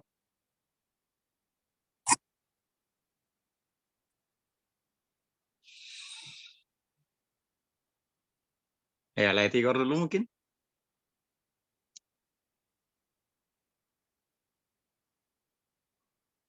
Dibantu dulu lah, lagi tarik nafas. Oh, oke. Ya, saya nanti Brother Tommy Ponto bisa menambahkan. Saya nomor 1 aja dulu, yang gampang. Tadi yang gampang aja ya. Mengenai Isa tadi ya. Yang menjadi, apakah Nabi Isa sama dengan Yesus gitu ya? Jadi gini, satu-satunya putra yang pernah lahir dari seorang perawan Yahudi adalah Yesus. Kalau mereka mengatakan hal yang demikian Isa, berarti Isa sama dengan Yesus. Karena tidak pernah ada lagi wanita perawan, wanita Yahudi yang melahirkan seorang putra yang berasal dari firman atau kalimat Allah, kecuali Yesus. Atau kalau di Islam menyebutnya Isa. Apa-apa, Isa gitu ya. Jadi sama. Nah, persoalannya adalah menjadi berbeda oleh karena di sana asumsi Isa itu hanya manusia biasa saja seperti kita ini gitu. Padahal nggak seperti kita ini juga gitu ya. Karena dia bukan dari benih pria. Dia dari kalimatullah, dari kalimat Allah dan roh Allah. Tidak ada manusia yang seperti dia. Nanti kita bicara mengenai definitinya, keilahiannya. Untuk menjawab yang kedua itu juga bisa nanti. Tapi ini aja dulu jawabannya. Apakah sama? Saya menganggap mereka menganggapnya sama. Ya udah, sama. Karena satu-satunya putra yang pernah dilahirkan oleh wanita Yahudi, perawan. Itu profilnya. Ininya gitu ya. Kelahirannya. Bahwa itu di profil berbeda lagi itu ya urusannya mereka lah gitu ya. Yang penting Alkitabiahnya kita udah pegang. Itu dulu dari saya mungkin. Silakan Brother Tommy atau Tigor. Baik, terima kasih Palmer ya. Jadi untuk nomor 1 ini sering didiskusikan di WA Group ya. Dan ini kalau ngotot-ngototan bisa berantem. Jadi kalau kita pelajari dan juga pendapat para ahli ya, doktor profesor, bahwa disebutkan Isa dan Nabi Isa dan Yesus itu adalah oknum yang sama ya. Sesuai sejarah penanggalan, walaupun Quran itu baru ditulis 600 tahun kemudian. Dan ditulis dengan versi yang berbeda dengan Alkitab. Tapi mirip atau sama dengan versi Injil Apokrif. Jadi Isa yang sama dengan Yesus ya. Tapi akidahnya atau kisahnya berbeda ya, karena sebagian sesuai dengan Injil Apokrif, tapi sebagian ada juga yang sesuai dengan Injil Matius, Lukas, dan Yohanes ya. Kemudian mengenai ketika Allah berfirman, "Wahai Isa," di Ali Imran 55, ini menguatkan mereka orang Islam bahwa Isa itu manusia biasa. Tidak mungkin Allah berfirman kepada Allah. Nah, ini saya mencoba ya menjawab gaya Ustadz Ucok ya. Jadi Allah itu mempunyai dua kodrat ya, ilahi dan insani. Nah di sini ya, di sini adalah kerahasiaan Allah. Kita nggak bisa jelaskan secara keilmuan, tapi hanya bisa dari secara keimanan. Dan di Alkitab sendiri, Yesus berbicara kepada Allah, Eli, Eli, lama sabatani. Kalau dia Allah, kenapa dia memanggil Allah? Kan dirinya Allah. Nah, disinilah kodrat insani terpisah dari kodrat ilahi ya. Memang sulit untuk dijelaskan kalau tidak ada iman ya mengenai keilahian Yesus. Jadi karena Isa itu memiliki dua kodrat, makanya Allah berfirman kepada Nabi Isa. Dan itu sendiri di Alkitab ada ya. Yesus berbicara kepada Allah, di mana keilahian meninggalkan dirinya. Jadi itu yang bisa saya sampaikan. Jadi Isa itu manusia biasa sama seperti kita, merasakan lapar, merasakan sedih, merasakan duka, tapi pada saat yang sama juga dia memiliki unsur ilahi.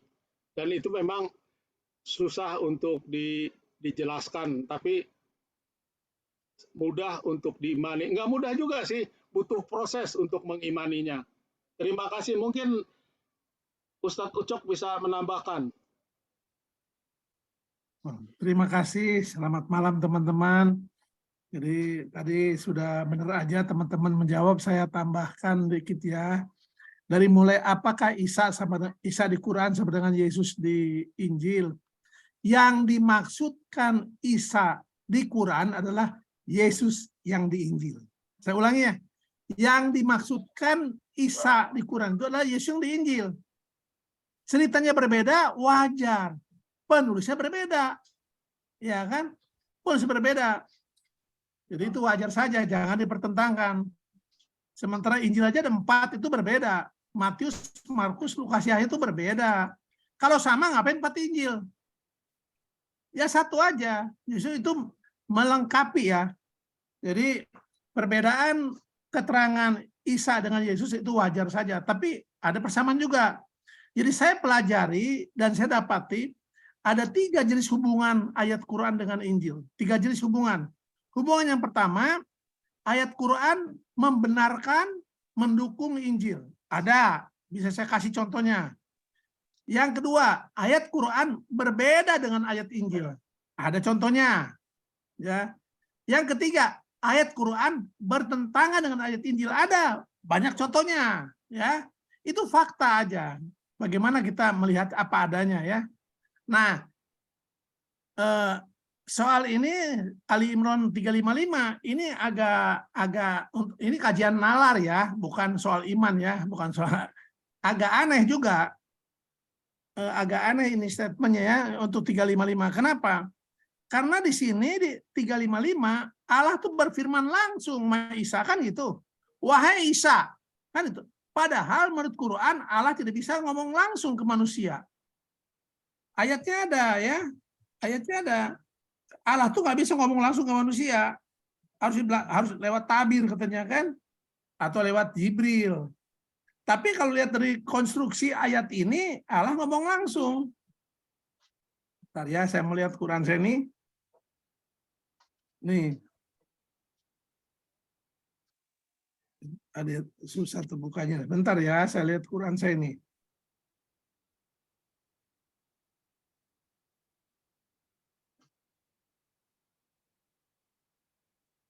Bentar lagi nih.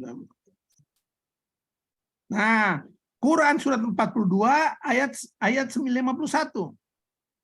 Dan tidaklah patut bagi seorang manusia bahwa Allah akan berbicara kepadanya. Tidak patut Allah berbicara kepadanya. Tapi di ayat ini kan Allah ngomong langsung. Wahai Isa, kan langsung. Nah, ini fakta aja ya, saya nggak menafsir, ini fakta yang ada. Jadi memang Isa itu kan di sini dibilangkan makin menguatkan orang Islam bahwa Isa itu manusia biasa. Memang Isa manusia, sepenuhnya manusia, ya. Tapi pada saat yang sama dia juga ada Allah. Dari manakah kealahan Isa? Ya dari asal usulnya sebagai firman Allah. Baca Yohanes 1. Pada mula pertama adalah firman. Firman itu bersama-sama dengan Allah dan firman itu adalah Allah. Jadi, nah di sini yang agak susah ini memahaminya gini. Sementara saudara kita yang Islam berpikir orang Kristen mengangkat seorang nabi menjadi Tuhan, Isa. Ya, padahal nggak begitu. Orang Kristen memahaminya Tuhan yang jadi manusia. Jadi bukan manusia jadi Tuhan. Tuhan dalam hari ini firman Tuhan jadi manusia. Ya, gitu. Jadi memang Isa itu manusia juga betul. Isa sepenuhnya manusia dan sepenuhnya juga Allah. Allahnya adalah firman Allah. Gitu ya. Ya, demikian mungkin tambahan dari saya.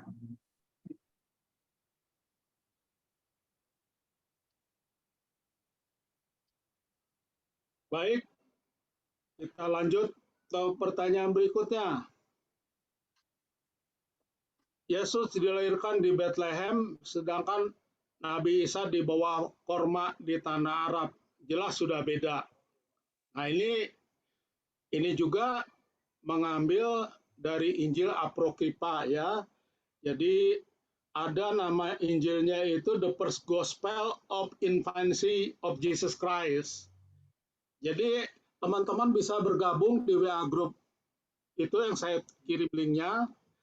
Jadi ini sudah sering kita bahas ya, dan bisa juga dijelaskan ya bahwa di pohon kurma itu ada sampingnya kandang domba atau palungan ya. Jadi mengisahkan dengan cara yang berbeda, tetapi yang lebih pasti bahwa kisah ini ada di Injil Apokripa. Jadi Pseudo ya Matius palsu, dijelaskan bahwa Isa bicara saat masih dalam kandungan. Jadi sebelum Al-Quran ada, kisah itu sudah ada. Nah ini, jadi akidahnya itu berbeda dengan Injil kanonik. Kita sebut Injil yang kita miliki itu Injil kanonik ya, yang sudah disusun oleh bapak-bapak gereja ya, Injil kanonikal. Sedangkan Injil yang bertentangan dengan Injil yang ada saat itu dianggap sebagai Injil palsu. Itu yang dimasukkan sebagai Injil Apokrif. Sama seperti di Al-Quran waktu pertama disusun, Al-Quran itu sebenarnya nggak diperintahkan untuk dibukukan.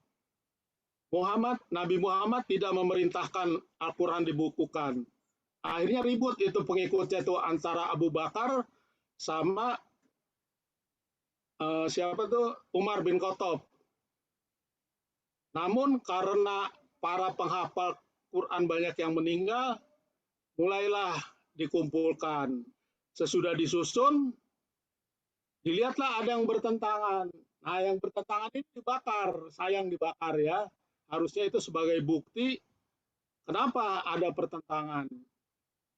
Nah ini bagusnya kita, yang bertentangan dengan Alkitab kanonik itu tidak dibakar, tapi disimpan sebagai Injil palsu ya, sebagai bukti. Walaupun itu dipakai sama orang-orang untuk menyerang Injil kanonik ya. Tapi itu secara akademis memang bertentangan karena penulisnya pun beda waktunya. Dan itu sudah terjadi zaman dulu. Di dalam Alkitab pun dikatakan ajaran-ajaran palsu. Jadi demikian ya, saya bisa jelaskan mengenai lahirnya Isa di bawah pohon kurma, juga orang yang diserupakan dengan Isa ya, Yusuf dari Arimatia. Itu dalam Injil Basilides. Luar biasa dengan internet ini. Mungkin zaman Pak Togar nggak pernah mengenal buku-buku itu ya Pak Togar ya. Saya hanya setahun udah hafal Injil Apokripa. Ya itulah dengan ada teknologi internet saat ini kita bisa menjadi pintar dan bisa juga jadi bodoh karena kita nggak bisa menyaring dengan baik ya. Jadi terima kasih atas pertanyaannya. Nambahin aja dikit. Ya, silakan. Ya, jadi tadi mengenai di bawah pohon kurma. Jadi kita di sini kan sama-sama belajar untuk bagaimana menyampaikan atau memperkenalkan Yesus kepada mereka yang belum kenal sesungguhnya. Jadi pastinya kita bukan dalam posisi membenarkan apa yang berbeda dari Alkitab yang ada di sana, bukan. Biarlah berbeda itu satu hal, tetapi kita mengenal mereka, mengetahui juga perbedaan itu apa, itu penting. Karena pada saat kita melihat ada perbedaan, itu adalah opportunity buat kita untuk menyampaikan kebenaran. Karena kalau semuanya sama, ya apa yang mau disampaikan gitu. Justru karena ada perbedaan itulah, kita pengen tahu, mengenali mereka, oh itu, oh begitu, oh menjelaskannya begitu. Gitu. Jadi tidak apa-apa bahwa Isa di bawah pohon korma, ada juga yang menjelaskan, mungkin juga kandang domba di bawah pohon korma, mungkin begitu. Tetapi itu bukan hal yang begitu signifikan, tetapi kita tahulah bagaimana Isa itu kelahirannya dijelaskan, profilingnya di sana itu seperti apa. Sumbernya tadi itu juga baru kita ke sana melihat. Karena nanti kalau kita tanya dari mana sumber Anda, maka dia juga agak bingung. Bagaimana Anda mengatakan bahwa itu Yudas yang disalib? Kan gitu. Quran juga nggak menyebutkan nama kok. Nah, baru nanti mereka akan mencari sumber. Ternyata itu ada kekeliruan. Nah, di sana nanti. Jadi, tidak apa-apa perbedaan itu.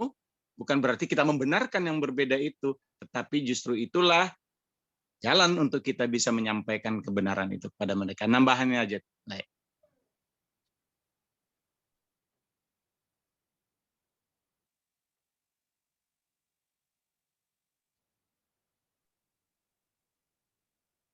Silakan lanjut. Kalau ada yang mau tambahkan, silakan Pak Togar. Oke, terima kasih. Mohon izin, saya pengalaman dalam penginjilan bertemu dengan kaum muslim, bahkan pemuka-pemuka agama, saya bisa membuat mereka itu dua kategori. Kalau yang muslim yang sesungguhnya, yang mengikuti apa kata Nabi, mereka Nabi Muhammad, mereka bisa sangat akrab dengan cepat pada Anda. Cepat sekali akrab. Baik dan artinya mempunyai persahabatan. Tapi kalau yang muslim yang tidak mendalami, itu yang sangat hati-hati. Tapi walaupun demikian, dalam perjalanan hidup saya itu, saya tidak pernah bermasalah dengan mereka. Tidak pernah. Karena saya tidak mengusik-usik imannya, agamanya, tetapi saya benar-benar menghidupkan apa doktrin Advent itu sesungguhnya. Itu yang saya hidupkan. Saya nggak banyak bicara apa yang lain-lain. Yang doktrin Advent saya jelaskan apa itu Advent, bagaimana kami dalam penginjilan kami, bagaimana itu yang saya uraikan. Dan itu pernah kejadian waktu di Pamulang. Ya, Pamulang, saya bertemu dengan beberapa dengan mantulnya lepas lagi. Ini tuh mantulnya kelepas ke situ, nggak ada ini. Ya. Jadi waktu ada kelas KPA, ya bertemu dengan beberapa itu, awalnya kami bisa santai dulu ngobrol, dikasih minum teh, saya tidak langsung tolak, tapi Pak minum Pak, boleh saya jelaskan, saya ingin saya uraikan pelan-pelan, kemudian berikutnya kasih kopi, saya uraikan lagi, nah di sini mulai akrab. Dan akhirnya ada satu orang katakan demikian sama saya, Pak, terus terang agama Advent ini gereja masih bertuju itu adalah gereja yang benar. Dia bilang, cuma sayang kami kena sudah kuat dengan tradisi sehingga bisa mengikutinya. Saya hanya bisa mendoakan aja. Jadi percaya saudaraku, hidupkan aja doktrin Advent kita dengan sungguh-sungguh. Tidak bisa apa-apa. Pasti, saya yakin dan percaya mereka akan sangat welcome dan bisa tertarik masuk. Itu aja tambahan. Terima kasih. Kalau boleh turut embuk rasa sedikit aja sih mungkin mengenai Trinitas bapak anak itu rada susah. Tapi kok saya ini mudah-mudahan cocok atau juga nggak apa-apa. Bisa diilustrasikan saya bila membuat sebuah biografi di mana ada satu kalimat anak saya bilang bapakku ke saya. Lalu ada satu kalimat ibu saya bilang anakku ke saya. Apakah nanti dibilang kok apakah mungkin anak saya bilang anak saya bilang ke bapaknya anakku. Di kalimatnya dibilang anakku. Jadi ada saatnya di mana Yesus itu manusia biasa, di mana ada juga saatnya Yesus itu dipanggil Tuhan. Timotius muridnya yang tidak percaya itu, Thomas itu bilang, engkau adalah Allahku dan Tuhanku. Engkau adalah anakku. Jadi memang saya bisa berperan sebagai bapak, bisa juga sebagai anak di saat yang sama. Hanya lihat konteksnya, yang mana yang saya diajak ngomong, dengan siapa, dan sebagai apa. Anak saya bilang bapakku, mama saya nggak pernah bilang ke saya bapakku. Karena saya memang bukan anak, bukan bapaknya, saya anaknya. Jadi ini memang tidak mudah, tapi kira-kira ilustrasi ini boleh lihat di konteksnya, seperti apa dan di mana dan posisi apa yang saat itu sedang terjadi. Jadi memang Isa atau Yesus itu adalah manusia, tapi di saat yang sama juga dialah Allah, sehingga bisa anak saya bilang ke saya bapakku, mama saya bisa bilang ke saya mamaku, anakku. Kira-kira begitulah mungkin yang lebih mudah untuk disampaikan. Terima kasih. Baik, terima kasih. Bobi masih ada? Lanjut ke pertanyaan berikutnya ya, Bob. Ini ada pertanyaan dari DS. Selamat malam, saya orang awam butuh pencerahan. Tadi dikatakan jadikanlah semua bangsa menurutku, DST, tetapi mengapa Tuhan menurunkan juga Al-Quran untuk menyempurnakan? Mengapa ada agama Kristen dan Islam jika semua adalah penyembah Allah? Apakah Nabi Muhammad mengajarkan juga bahwa Isa jalan yang lurus, yang harus diikuti semua umat? Trims.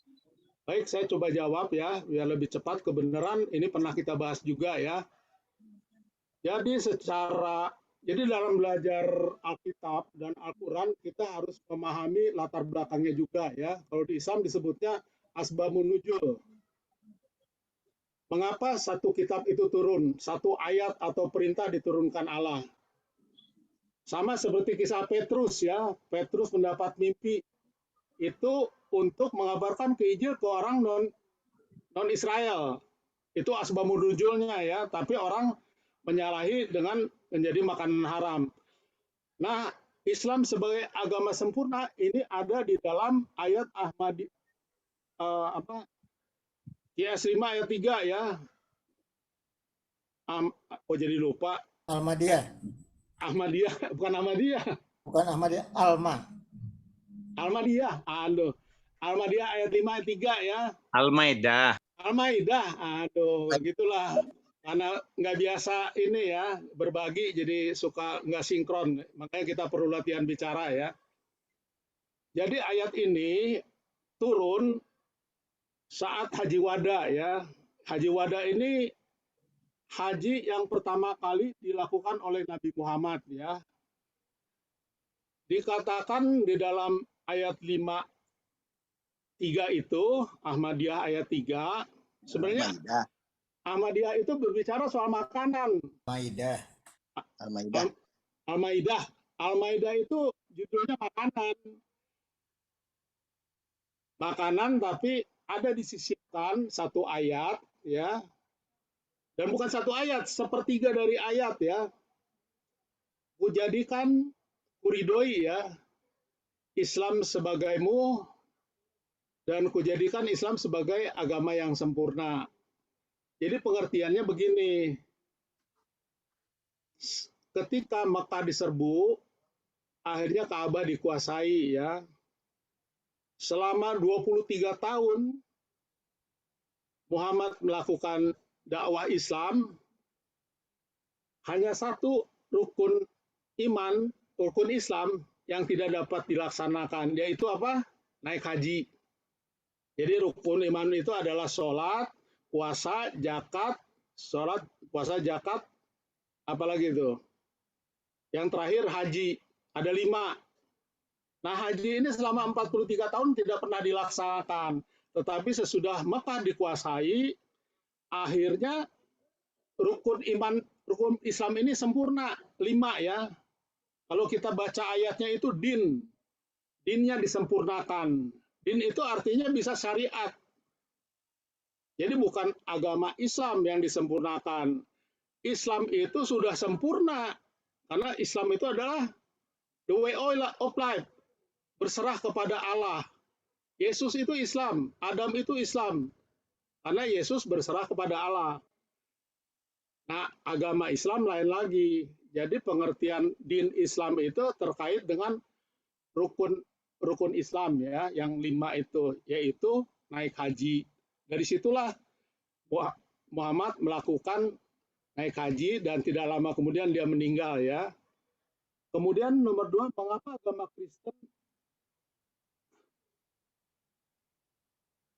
agama Kristen mengapa ada agama Kristen dan Islam jika semuanya adalah penyembah Allah? Nah, kita harus pelajari kapan Islam itu turun. Kenapa Islam digunakan oleh Allah? Kenapa Muhammad digunakan oleh Allah? Pada saat Islam turun, itu di masa kegelapan Eropa ya. Dari abad ke-6 sampai abad ke-14. Kristen menjadi agama kerajaan. Saat Kristen menjadi agama kerajaan, Romawi mengalami kemerosotan ya.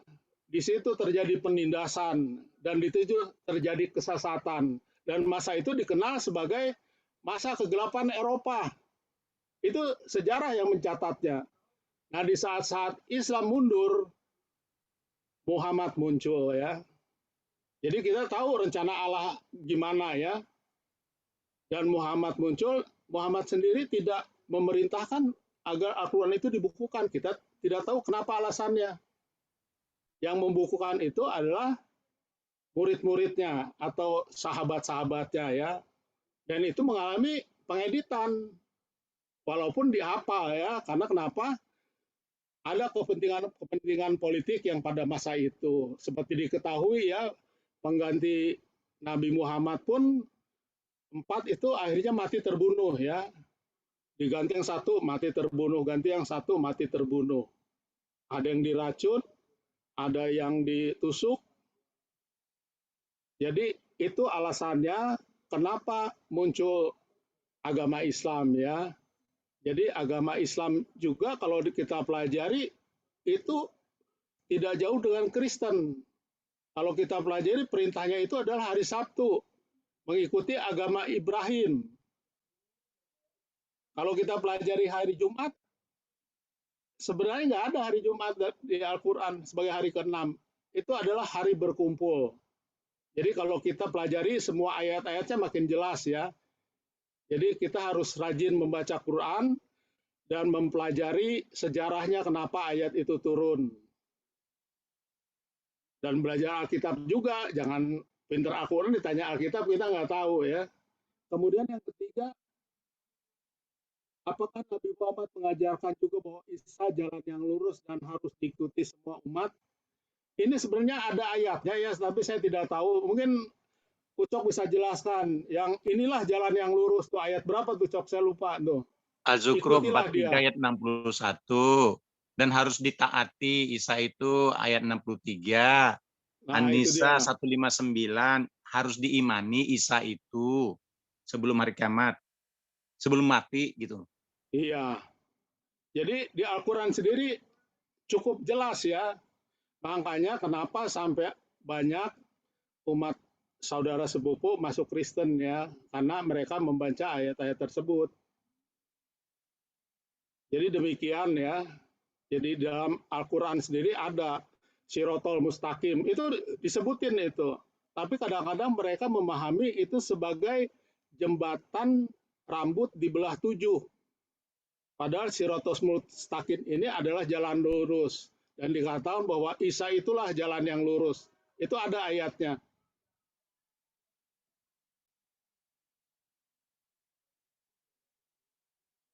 dalam konteks Kristen tidak ada pemahaman Tuhan menurut, oh itu bukan pertanyaan ya, dari Ucok Pangabean. Sebenarnya ada sih yang saya diskusi kemarin. Jadi ini terkait antikristus. Jadi kalau yang tidak memahami apa Isa sebagai Allah itu sebagai antikristus. Itu yang saya kirim di dalam diskusi kemarin mengenai munculnya agama baru ini. Karena mereka tidak mengimani Isa sebagai Tuhan.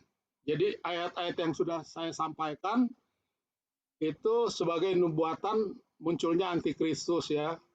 Dan itu sudah terjadi di zaman Rasul Paulus.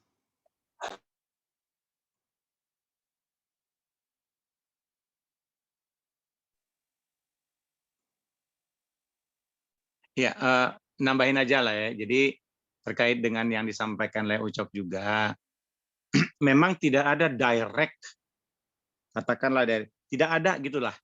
Tidak ada Tuhan itu menurunkan Quran, itu enggak ada. Yang ada adalah ada ini keyakinan kita Kristen lah ya, keyakinan Islam yang ada adalah Allah melalui Jibril Iqra ya, menurunkan. Nah, itu keyakinan Islam. Jadi secara teknis tidak pernah ada Allah menurunkan Quran. Keyakinan Kristen begitu. Keyakinan Islam pun sebenarnya Allah langsung juga tidak ada. Yang ada adalah via, nah ini via ya, Jibril. Mudah-mudahan semuanya via Jibril seperti itu supaya konsisten. Ya, karena bila mana ada tanpa Jibril itu lain lagi ceritanya. Kalau memang ada ayat seperti itu. Kemudian bahwa dibilang Quran menyempurnakan Alkitab itu tidak demikian. Kenapa? Karena Alkitab itu sudah sempurna. Justru yang ada adalah mengambil bahagian ini. Saya punya tulisan disertasi doktor ini bahwa apa yang ada di Quran itu diambil juga dari Perjanjian Lama, gitu, Perjanjian Baru. Nah, artinya ya hanya yang sempurna lah yang bisa diambil gitu loh, untuk kemudian digunakan gitu. Jadi yang ada adalah membenarkan Alkitab. Nah, kalau itu banyak ayatnya. Jadi Quran itu membenarkan. Membenarkan itu kan bukan membuat benar lagi, membuat membetulkan, bukan.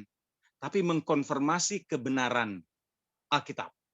Nah, kalau itu bisa kita tunjukin puluhan ayat bahwa Quran menyatakan benar, mengkonfirmasi kebenaran Alkitab. Bukan menyempurnakan. Kalau ada tadi pernyataan tadi itu bukan membuat lebih sempurna, bukan.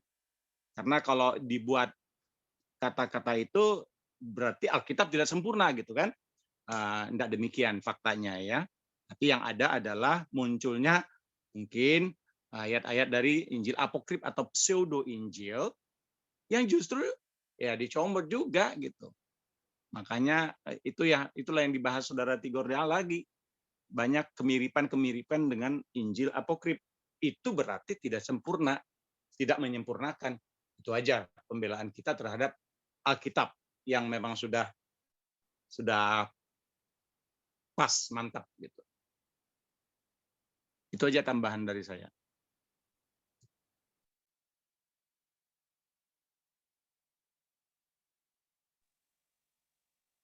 Silakan Bob, kayaknya udah Baik, karena sudah jam 9.15 ya, mungkin kita akhiri pertemuan kita pada malam hari ini.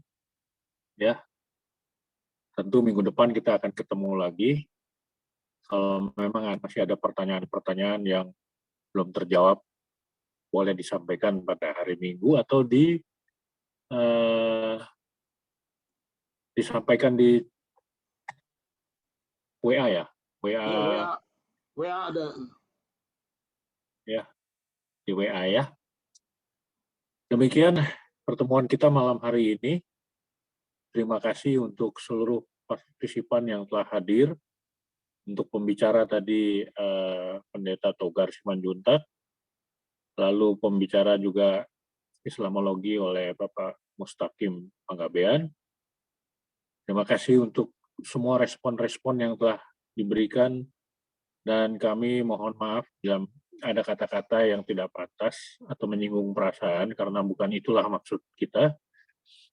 Dan biarlah pertemuan-pertemuan seni ini boleh menambah wawasan kita untuk selalu saling menghormati dan semakin mengetahui bagaimana sebenarnya dan sifat daripada Allah pencipta kita. Kita tutup dengan doa, begitu ya biasanya? Yuk. Kita undang